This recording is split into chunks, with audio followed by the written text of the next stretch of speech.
Less deer next season. A commission under the Missouri Department of Conservation approved several changes. MDC reports over the last 20 years, the number of out-of-state hunters has more than doubled. They say it's gone from 20,000 to 42,000.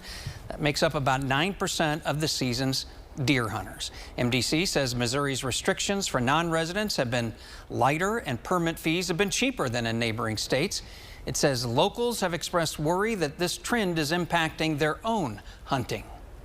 What we hear from our resident hunters is they see that there are more restrictive regulations for non-residents in some of our neighboring states. And, here in Missouri, we've got over-the-counter permits for non-residents, so we don't have a limit on the number that can come here. And our permit prices currently are below the average for some of the neighboring states. And we have some really good hunting opportunities. And so I think, between those factors and our residents just seeing more and more non-residents every year, they're expressing concern.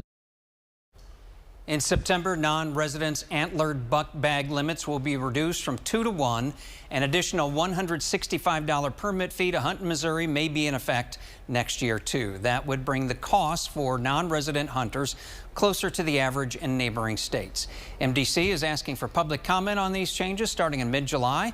We'll have a link to where you can submit your responses under this story on KY3.com.